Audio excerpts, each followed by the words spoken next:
Баба Марта бързала, Мартенички бързала, но не и преди да си сложи очната линия. Здравейте, мили приятели! Добре дошли в нашият канал! Добре дошли и в новото ни студио, което направих специално за снимане на тези видеа. Днешното видео ще е нещо забавно. Ще споделя някои много полезни трикове с вас и ще направим грим, който аз мисля, че баба Марта би носила, когато е била кака Марта. Защото предполагам, преди да стане баба, все някога е била кака. Ще направим една много интересна очна линия. За нея ще използвам главно боички за лице, които се активират с вода. Тези са на марката Mehron от серията Paradise Makeup. Палитрата се казва Tropical. Това просто са водни боички за лице. Може да използвате каквото пожелаете. Аз използвам водни боички днес, защото когато правим нещо като очна линия или когато рисуваме на лицето, е много по-лесно да се изчисти, отколкото ако използвам някаква очна линия. Така че може да правим повече грешки без да се притесняваме. За бяло ще използвам това бяло, което просто пак е водна боичка за лице. Ако нямате такива боички, просто може да използвате обикновени моливи за очи и устни в цветовете, които вие искате. Днес аз ще правя мартеничка, така че моите цветове ще бъдат в бяло и червено, но може да използвате тази техника да направите каквото пожелаете. Може да използвате синьо и зелено, розово или лилаво, абсолютно каквото си пожелаете. Първо ще започна с един неутрален грим на клепачите и за тази цел ще използвам палитрата на Kat Von D Mi Vida Loca.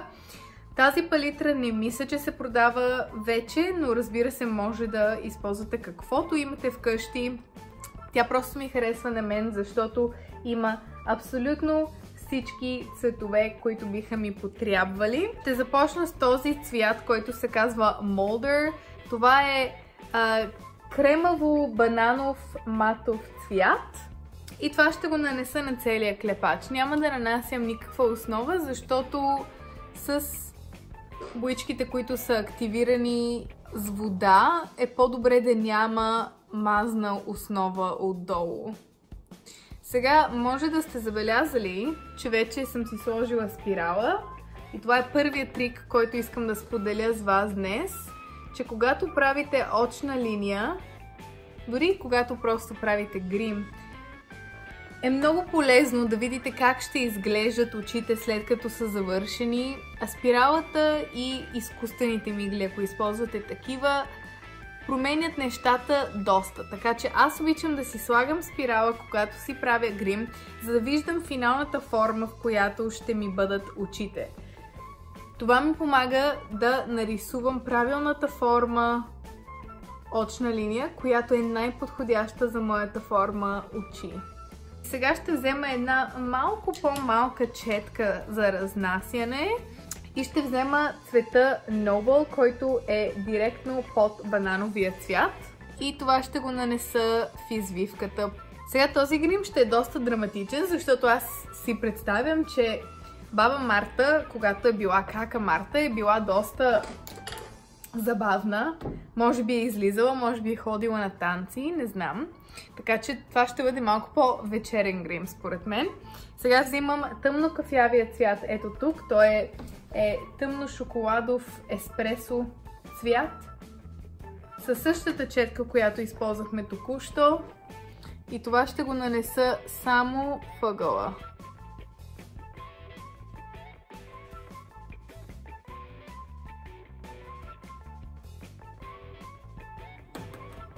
Това е един красив грим, който може дори да използвате за бучински.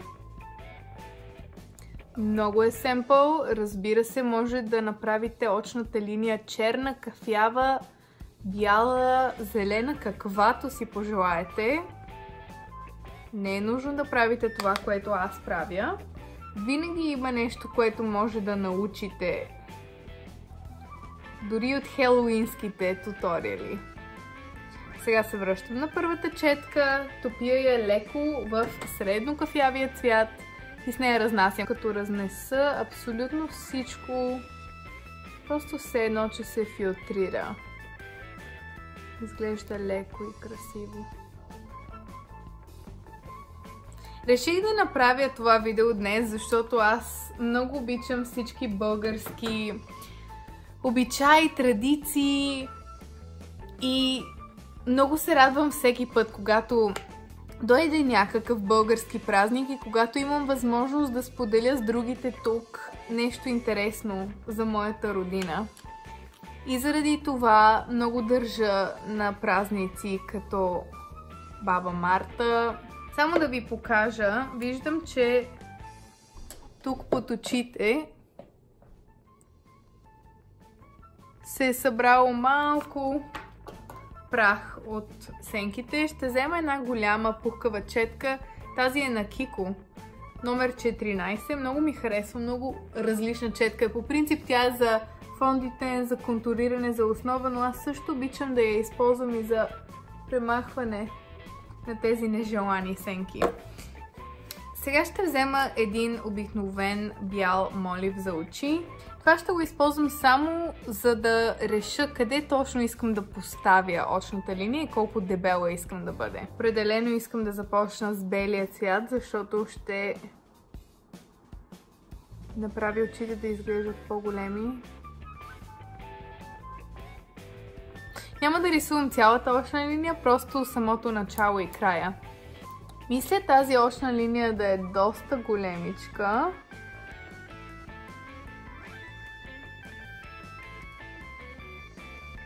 Ще гледам да я завърша някъде тук, може би.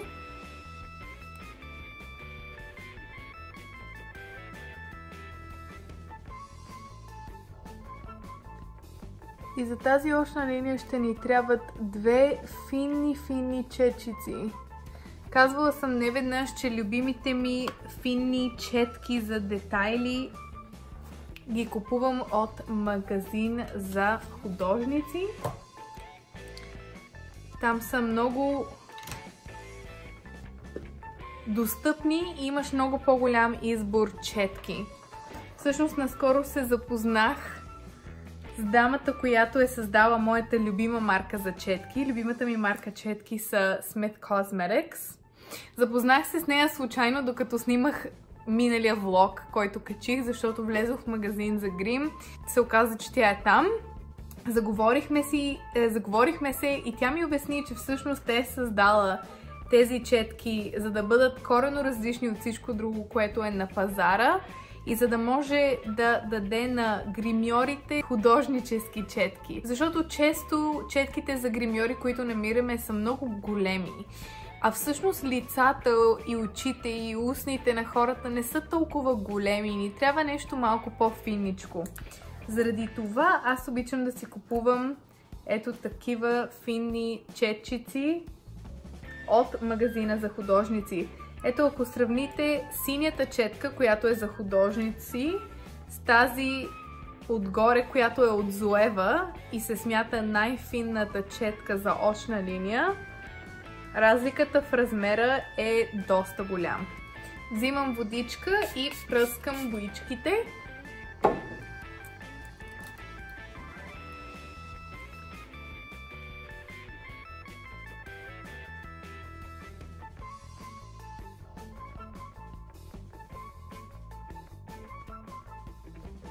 Реших, че искам вътрешния и външния ъгъл да са все едно края на нишката, вътрешния ъгъл да е бял, външния ъгъл да е червен и по средата самата очна линия искам да изглежда по ето този начин, като една мартеничка. Това е мартеничката, която мама ми направи тази година, но още не съм си я сложила, защото утре е Баба Марта при нас. Толкова е сладка! Мама е свръхталантлива, прави всичко най-прекрасно. Окей, значи, когато правим очна линия, най-лесно е да се възползваме от формата на четката, за да направи това, което ние правим, още по-лесно. Заради това ще хвана четката по малко нестандартен начин, както виждате. Ще я хвана между тези два пръста, защото искам да имам възможно най-много контрол над четката. Ще си докосна пръста ето тук и буквално само ще докосна четката. Дори не рисувам, просто я докосвам там, където искам да нанесе цвета. После може да се върнете и да допълните с края на четката, но много по-трудно е да рисувате по този начин, отколкото по този начин. Четката вече е във формата, която ние искаме. И е много по-лесно просто да се наведете, да погледнете в огледало под вас. Както виждате, това огледало е пред мен и малко по-надолу, за да мога просто да си повдигна веждите, да си притворя клепачите и да хвана четката така, както ми е удобно на мен. Просто да го докосна, за да се получи формата, която аз искам. Пръскаме червеното. Взимаме го с четката. И сега ще направя външната линийка. Тръгвам от средата между горния и долния клепач.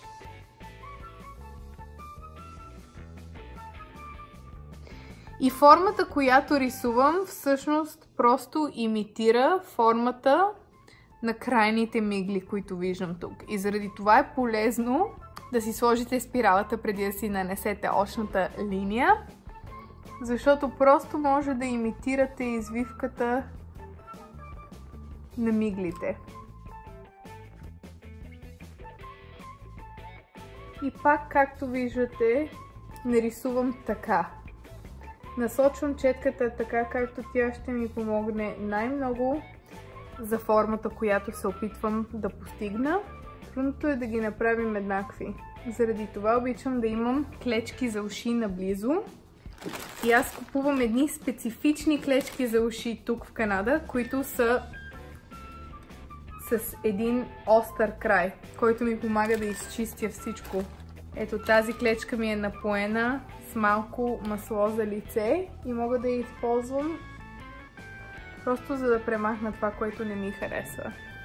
Окей, сега почва леко по-трудната част. Ако нарисувам цялата очна линия в бяло, ще ми бъде после трудно с червеното, защото ще стане розово, когато нарисувам отгоре. Така че ще почна от самото начало да редувам цветовете. Подпирам си малкото пръстче, за да имам контрол.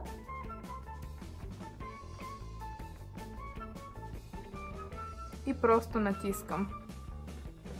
Трябва ми още малко вода.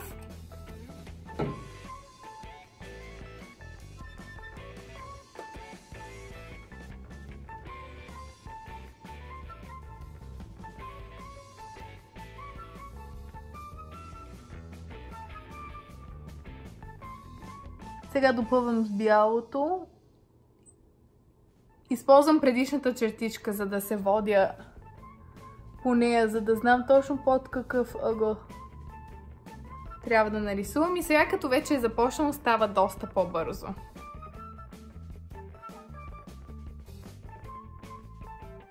Използвам клечката, където се налага да изчистя.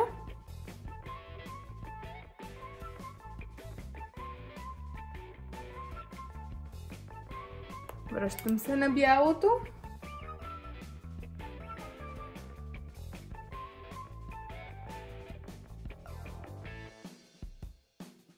Не е нужно да е перфектно, но както виждате, върви доста бързо.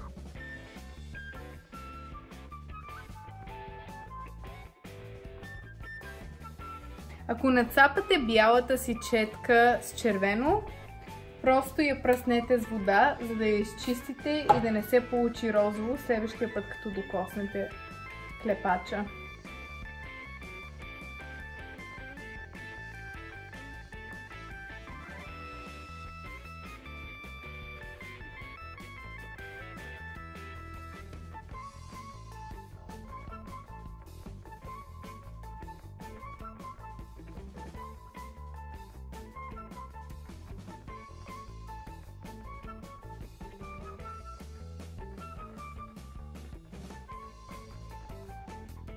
Сега взимам клечката за уши и леко просто почиствам там, където искам да е малко по-финно. Или където формата не ми харесва. Сега ще направим долния клепач, за да си отива с тази Баба Мартенска визия. Ще взема една Angled Brush. Ще използвам тези два зелени цвята. За мен мартеничката винаги трябва да има зелено, поради няколко причини. Първата е защото бяло, зелено, червено винаги си отиват заедно. Второ, защото зеленото е моят любим цвят. Трето, защото зеленото за мен е пролета. Кукичетата, лаленцата. Заради това за мен винаги трябва да има зелено в една мартеничка. Ще нанеса светло-зеленото във вътрешния ъгъл. Използвам формата на четката, за да си помогна. Значи, ако искам да направя черта, която е остра във вътрешния ъгъл, ще обърна четката по този начин, за да си помогна. Сега със същата четка ще топна в другото зелено, просто защото искам да е леко преливащ се цвят по средата.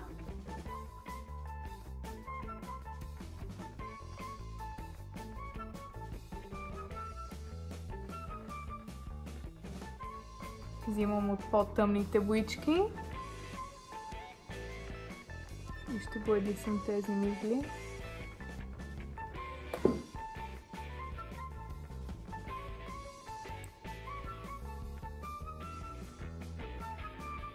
Сега ми се иска да добавя малко червено отгоре. Да видим. Взимам един червено-розов цвят от палитрата. Просто ето тук. За да завържа всичко заедно. И поне се надявам.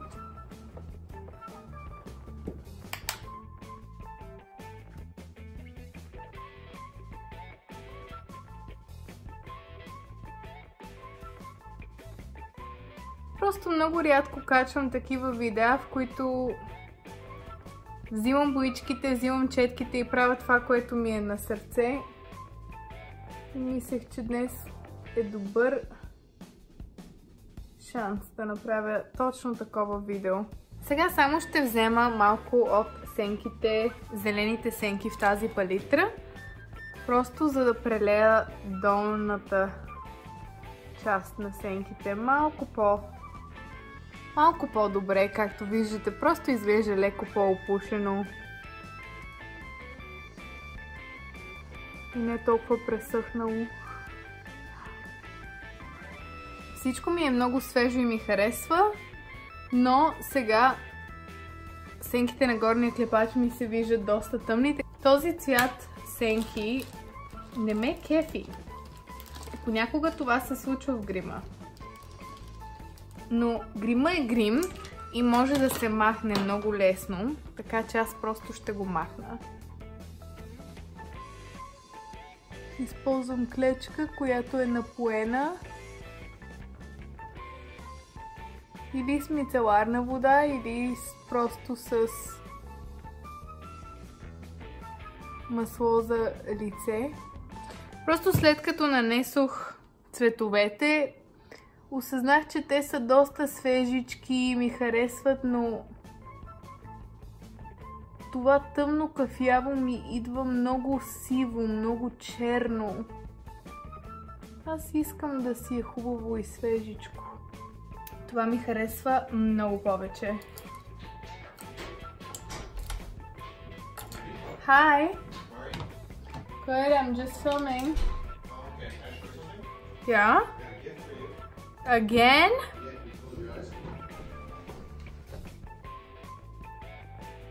What? Your background looks amazing. Thank you. This is so cool. This is so cool. Isn't it? Моят приятел току-що ме изненада с нещо, от което не само че се нуждаех, но и много исках. Това са купи за готвене и всъщност отдолу са направени така, че да не се хлъзгат, а имат и капаци. It's amazing. I'm sharing my excitement. Yeah, I figured. It matches my makeup. Yeah, your makeup looks cool. This is a Martenica makeup. It looks really good. Thank you. Сега просто ще взема от този първия кремов цвят, за да премахна пигментацията от клепачите и да ги направя матови отново. И всъщност ми харесва без нищо. Окей, устни. Искам да си направя червени устни. Само ще си махна гланца, с който съм сега. Току-що забелязах, че имам белези от опита ми днес да си направя косата червена за видеото. Беше един огромен фейл. Ако ви е интересно, може да видите Instagram сторитата. И ако не ме следвате в Instagram, може да ме последвате. Инстаграма е as.silveto. И ще използвам това течно червило на Wet n Wild Mega Last. Ще го нанеса на възможно най-тънък пласт.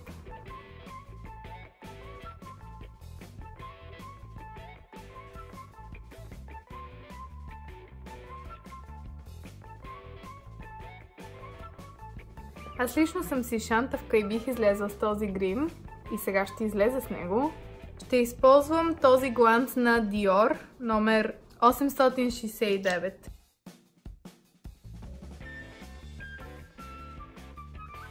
Това дори не е гланц, ми е по-скоро като водно червило.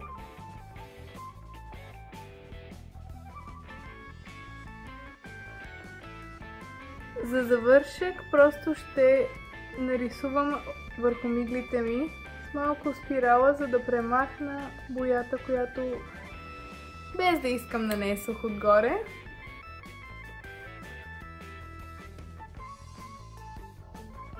Искам да ви пожелая баба Марта да ви донесе здраве, смях и искрено се надявам заедно да може да запазим тези хубави български традиции и обичаи в нас и да ги предадем на следващото поколение. Дори да е по по-модерен начин, просто мисля, че имаме невероятно богата култура, която не бива да се губи. Обичам ви, целувам ви, благодаря ви, че сте с мен, както винаги, и до следващото видео. Муа!